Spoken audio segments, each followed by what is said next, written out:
Hello, everybody, and once again, I want to say thank you for joining me for another short segment from Alex, the Music Business Coach. That's right, it's me, Alex, the Music Business Coach.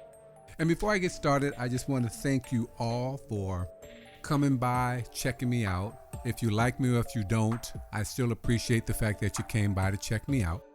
If you like me, if you love me, please, you can visit my website at www.alexthemusicbusinesscoach.com. You can find me on Facebook at the same name, also on Instagram and on YouTube. And you click on YouTube, please subscribe, ring the bell, like, share, all of that cool stuff. I really appreciate it, as I am in the beginning stages of building my audience for my music coaching business. And that's real important to me because coming up in the music business for so many years, I have witnessed many artists who have gotten successful in the music business, but unfortunately, handling that success on a day-to-day basis wasn't something that was being taught. Most of the artists, and I am speculating on some of these instances, but a lot of artists do what they thought was expected when they received a large sum of money for a record label, from a record label, or they've made some money on a project, and the first thing that they do is they run out and they buy extravagant toys or jewelry or things at the end of the day that depreciates in value the moment you walk out the store with them. Now, I just wanted to caution you that when you receive large sums of money, the first thought that should always enter your mind is, I've lived all of this time without this money and I've been doing great. So I don't need to take this money and now start living above the means that I have become used to living at all of these years. Why I say that? Because you don't want to throw yourself into, number one, a high tax bracket where Uncle Sam's going to eat that stuff alive. Okay. Number two, you're going to end up purchasing things that at the end of the day will depreciate in value significantly. Sorry, I don't know why I was struggling saying significantly. And those things are like cars, definitely cars and motorcycles and things of that nature that depreciate. Sometimes people are buying extraordinary amount of clothes, shoes.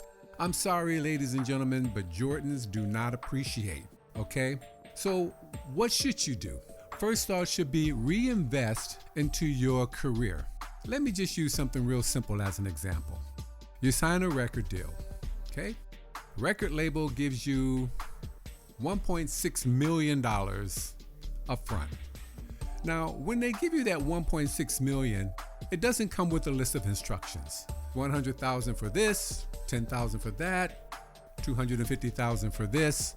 Nope, just hand it over because you have signed away your music, your rights to that music, your catalogs, your publishing, whatever the deal is laid out. So what you want to do is you want to look at that money as borrowed money, because that's exactly what it is. It's borrowed money.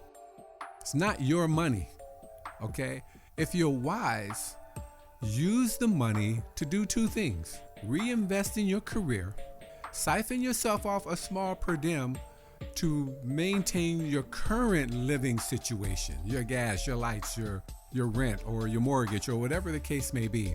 Because now you're going to be going full time into recording this project that you was just given this huge loan for.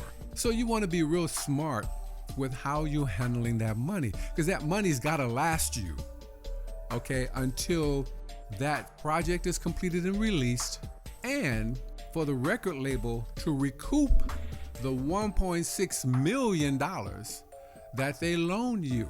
Wouldn't it be great if you could get that $1.6 million and use that for your videos and all of the things that you need to reinvest back into your career, and then what you don't use, and I know this sounds crazy, but give it back to the record label. Because the sooner the record label can recoup their money, the sooner you'll start getting royalties. So I just want to caution you again, just a little simple tidbit of lifestyles and best practices when it comes to your career in this business of music.